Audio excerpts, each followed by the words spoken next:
मां की महिमा बड़ी महान होती है। स्वामी विवेकानंद जी कहते थे अपनी वाणी में, आचार्य स्वामी विवेकानंद इस भारत के बड़े अद्भुत महापुरुष कहते हैं, आहा, वो कहते भैया राम जैसा तो शायद कोई दूसरा हो जाए, पर सीतायास चरितम महत्, सीता जी के चरित्र जैसा कोई दूसरा नहीं हो सकता है। उसी प्रकार मेरे पागलों, पिता के जैसा कोई भाव वाला दूसरा मिल सकता है, पर मां की ममता जैसा तुम्हें कोई दूसरा नहीं मिलेगा। है? मां की ममता अद्भुत होती है। स्वामी रामकृष्ण परमहंस जब चलते थे तो 4 शिष्य आगे चलते थे, 4 शिष्य पीछे चलते थे। 4 शिष्य आगे और 4 शिष्य पीछे क्यों चल रहे? कोई धोखे से मां ना कह दे। कोई मां कह देता था, रामकृष्ण परमहंस की समाधि लग जाती थी, शरीर लौचने लगते थे, बालों को जकड़ लेते थे, उखाड़ देते थे, शरीर को क्रौंद देते थे, जमीन को क्रौंद देते थे। 3-3 दिन की अखंड समाधि लग जाती थी। तब भगवती मां भद्रकाली साक्षात प्रकट होती थी और मां अपने हाथों से भोजन कराती। एक बार की घटना है रामकृष्ण परमहंस के जीवन की, हम पढ़ रहे थे आज। आहा, नवरात्रि के पर्व में प्रत्येक भारतीय साधक को नवरात्रि में अंबाजी की साधना जरूर करनी चाहिए, जरूर करनी चाहिए। क्यों? भगवती की साधना के बिना प्रत्येक साधक की शक्ति अधूरी है। तुम राम के साधक हो, कृष्ण के साधक हो, भगवान शंकर के साधक हो, बने रहो। लेकिन देखो भाई, ऐसे समझो, बहुत सुंदर मकान हो, बहुत बड़ा, पर माताजी या पत्नी जी ना हो तो मकान मकान ही रहेगा, घर नहीं बन सकता। मकान घर तभी कहलाएगा जब उसमें शक्ति होगी, किसी रूप में होगी, पर शक्ति होगी। शक्ति मतलब मां, पत्नी, पुत्री, बेटी, शक्ति रूप में कोई स्थापित घर पर होगा, तभी मकान तुम्हारा घर कहलाएगा। उसी प्रकार इंसान भी इंसान तब कहलाएगा जब शक्ति का वरद हस्त उसके ऊपर होगा। या देवी सर्वभूतेषु शक्ति रूपेण विद्या रूपेण ज्ञान रूपेण संस्थिता, नमस्तस्यै नमस्तस्यै नमस्तस्यै नमो नमः। तो जब तक आपके पास शक्ति नहीं होगी तब तक आपका तन भी काम का नहीं, और साधक के पास भी जब तक शक्ति की कृपा नहीं होगी तब तक साधक की साधना भी अधूरी है। इसलिए प्रत्येक सनातनी को नवरात्रि के पावन पर्व पर कुछ करें या ना करें, ज्योति तो जला देनी चाहिए, क्योंकि मां का स्वरूप ज्योति में भी है। तो नवरात्रि के पावन पर्व में स्वामी रामकृष्ण परमहंस जी के साथ एक घटना घटी। पुजारियों ने काली माता की पूजा सौंपी। रोज अपने हाथ से प्रसाद बनाकर काली माता को लगाते थे। चतुर्थी का दिन है, चतुर्थी के दिन प्रथमं शैलपुत्री चा द्वितीयं ब्रह्मचारिणी तृतीयं चंद्रघंटेति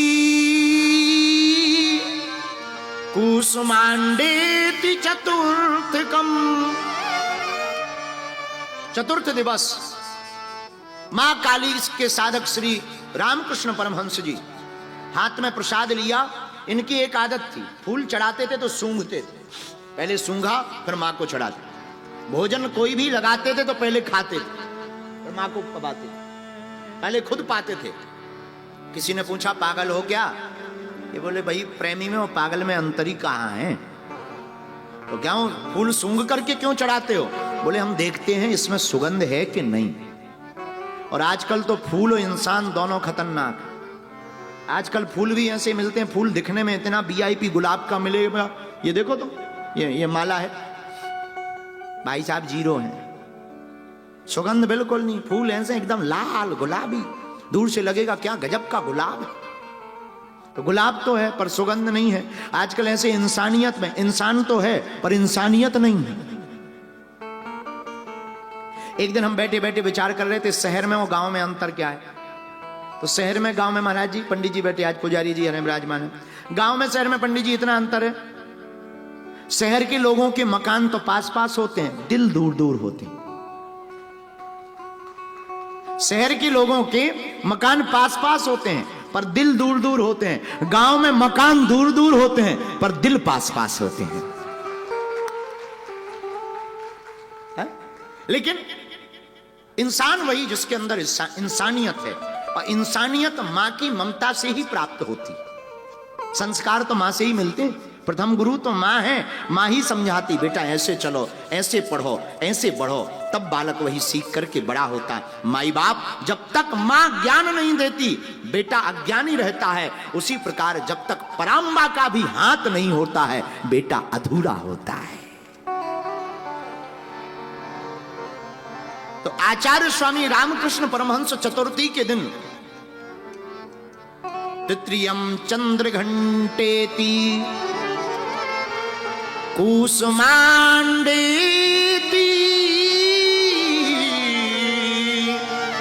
चतुर्थकम। मां कुसुमांडा को प्रणाम करते हुए काली माता को भोजन प्रसाद लेकर के गए। दरवाजे के पास पहुंचे, मंदिर में नहीं जा पाए। दरवाजे पर ही एक बिल्ली दिख गई, पूरा थाली लिया, बिल्ली को खिला दिया। लोग हंसने लगे, पुजारी जी लोग हंसने लगे। बाकी पुजारी जी बाबरे हो गए, पागल हो गए, दिमाग खराब हो गया क्या? अरे प्रसाद माता को लगाना था, तुमने बिल्ली को पवा दिया। इन्होंने हाथ जोड़कर कहा, महाराज हमको तो बिल्ली में ही भद्रकाली माता के दर्शन नजर हो रहे। और सत्य घटना का वर्णन है महाराज, देखते ही देखते बिल्ली का स्वरूप गायब हो गया और साक्षात भगवती मां भद्रकाली प्रकट हो गई। और कहा, आज के बाद जो भी नवरात्रि के पावन पर्व में भूखे को भोजन, प्यासे को पानी पिलाएगा, मेरे गीत गाएगा, गुणगान गाएगा, उसे मैं किसी ना किसी रूप में अवश्य मिलूंगी। माई बाप, इस बात से सिद्ध होता है कि भगवती पराम्बा बड़ी दयालु है और अपने भक्त के मान को बचाने के लिए, जिस प्रकार परमात्मा अपने भक्त के मान को बढ़ाने के लिए प्रकट होते हैं। भगवान को अवतार लेने की जरूरत नहीं है, वहीं बैठे बैठे भगवान मार सकते हैं, पर भगवान अवतार क्यों लेते हैं? भक्त के मान को बढ़ाने के लिए। वैसे ही माता रानी भी लीला करने के लिए, आपका यहीं पर अंबाजी के पास में, हम भूल गए, एक गरबा का स्थान है जहां माता रानी ने भी गरबा खेला, यही अंबाजी में। हमने किसी से सुना है कि साक्षात माता रानी ने भी गरबा खेला। माई बाप, भगवती बड़ी दयालु है। इसलिए इन नवरात्रि के पावन पर्व पर शक्तिमान तब तक परमात्मा नहीं है जब तक उनके पास शक्ति नहीं है। उसी प्रकार तुम भी तब तक शक्तिहीन हो जब तक तुम्हारे ऊपर शक्ति की कृपा नहीं है। तो शक्ति की कृपा कैसे होगी? नाम जप, बीज मंत्र का जाप करो। ओम ऐम ह्रीम क्लीम चामुंडाय जप करो, ज्योति रखो, गीत गाओ,